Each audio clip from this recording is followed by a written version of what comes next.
Hi guys, Matt from MBM Aquatics. Today we're going to show you how I handle live blackworms when they come in. You get to see the nicest part of my fish room, the utility room today. These guys just arrived. Blackworms are an excellent food for cories, any type of carnivorous fish. They're true aquatic, so they will last as long as they need to in your tanks. They generally come in wrapped up with a bag of ice. You want to have a couple things ready, something to open the box, a few containers so that we can rinse them. Now there's several sources for blackworms. There's really two main ones. There's California blackworms on the west coast and Eastern Aquatics on the east coast. Both of them have good product. Both of them do very well. So really it's going to come down to where you are and how fast you can get it. Blackworms are shipped in very little water. They need air, highly oxygenated water to survive. So when you're storing them or transporting them, you want to keep them in as little water as possible and as aerated as possible. Now these guys, I got tracking on them at about 5 o'clock last night, and it is now 10 after 10 in the morning. So they were in the box well less than 24 hours, and you're going to see blackworms make quite a mess when there's a lot of them in one place. First thing I do is I'll put a good portion of water into the bag they came in. You want to use cold water for rinsing. I don't worry about the chlorinator or anything like that because you're going to rinse several times throughout this process.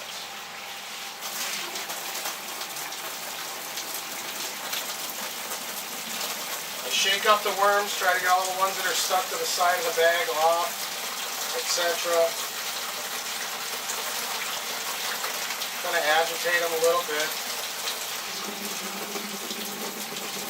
I'll then dump them into one of my containers. This is just a Sterlite plastic container.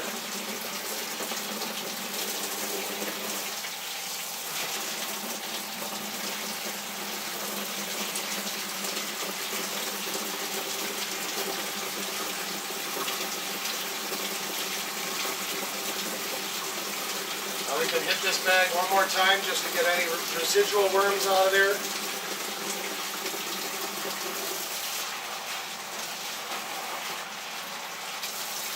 Now, in the region I'm in, there's not a whole lot of shops that carry blackworms, which is part of the reason I have to have them shipped in. If you're getting them from the shop, I highly recommend you get them the same day they come in, because a lot of people, especially kids at stores, don't know the best way to treat and rinse them often enough, etc. So the fresher they are, the better condition they'll be in, the easier it is to get them stable and clean so that you can feed them to your fish. These guys have only been in the box for less than 24 hours. This water is pretty disgusting. So we're going to rinse these as much as it takes so that when you dip a cup in there, you have crystal clear water. And even at that point, you will rinse them a couple more times. So what I do is I fill my container up with the worms and the water, and I let them settle. I'll then very gently pour off this nasty water. Now there will be a few worms that stay suspended in your water.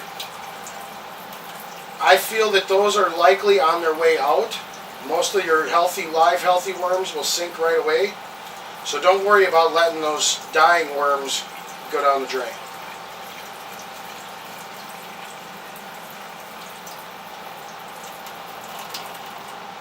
We've got that poured off. This is a 10-pound order, so we got about 5 pounds of worms in here. This is not the containers I'm going to be storing them in. It's just for rinsing. Again, we'll hit them with some fresh water. Agitate them a little bit. Let them settle. Generally, I'll be doing both containers at the same time so that I can rotate from one to the other while the worms settle out. We're going to pour this one off. Again. You'll see there's a few worms that are kind of just floating and lingering at the surface. I don't believe these are healthy worms that are going to survive very long, so I don't worry about them going down the drain.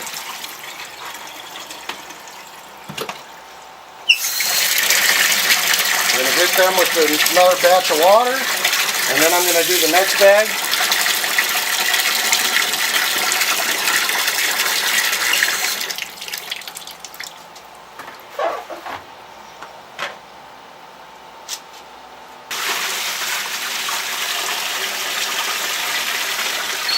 Now normally during my rinsing process I would have my python hooked up and I would be draining a tank so that this water's getting used for more than just rinsing blackworms.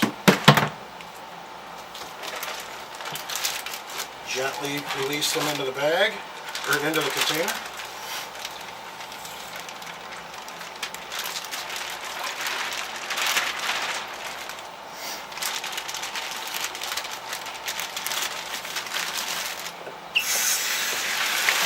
Again, always cold water.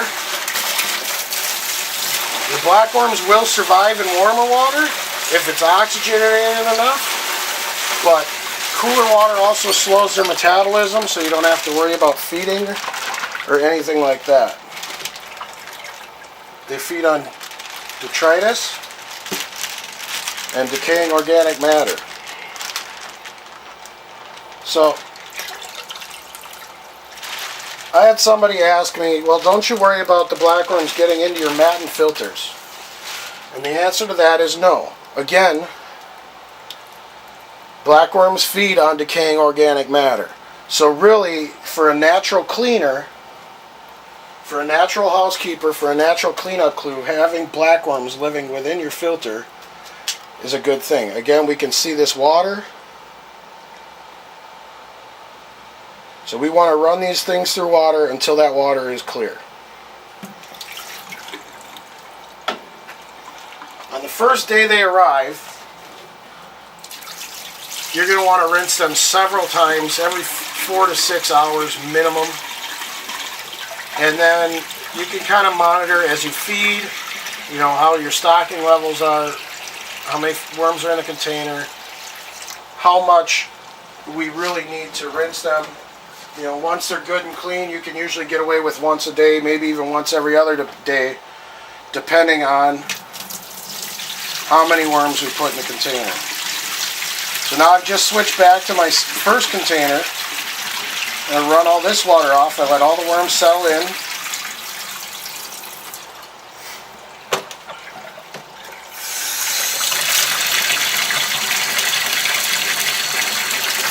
Use your hand to loosen the worms up. You want any dead worms to kind of float around and come to the top.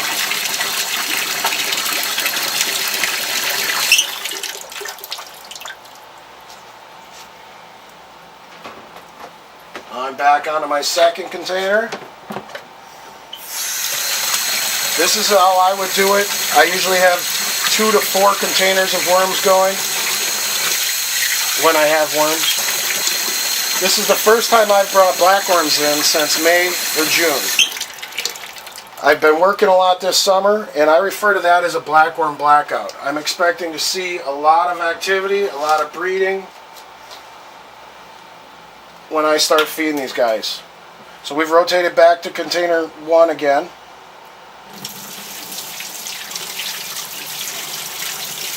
You really cannot rinse them too many times.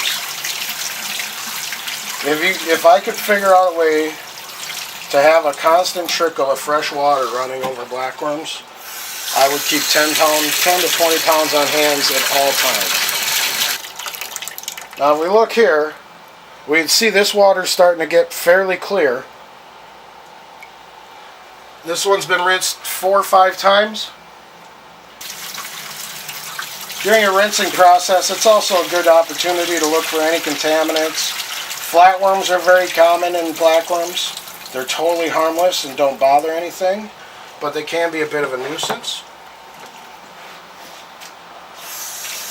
A lot of people don't feed blackworms because they worry about disease. In Eric Bodrock's Corridors talk, he talks about how he's worked with scientists and they've determined that because of the nature of the worm, they're incapable of carrying any type of parasite or anything like that. So if you start losing fish from feeding blackworms, it's going to be one of 2 probable things. The first being too much protein.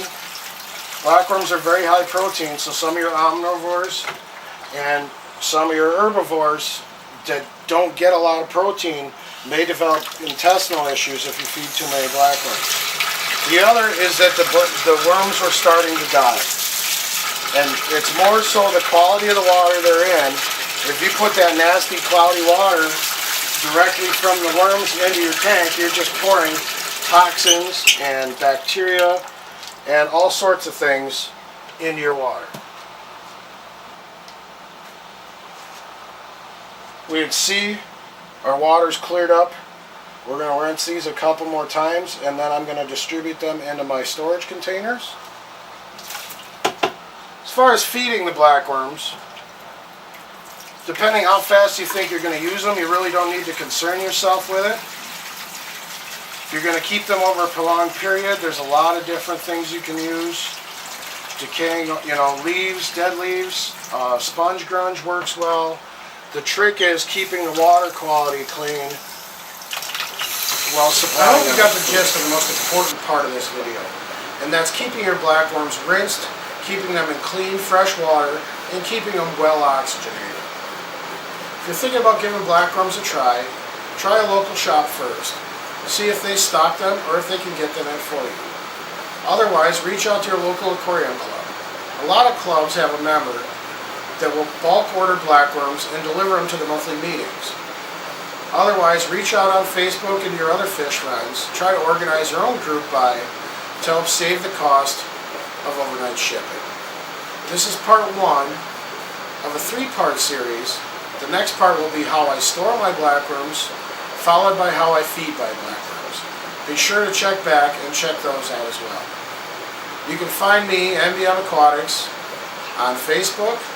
Otherwise, check out mbmaquatics.com. Check out my stock list for tank raised top shelf bottom feed.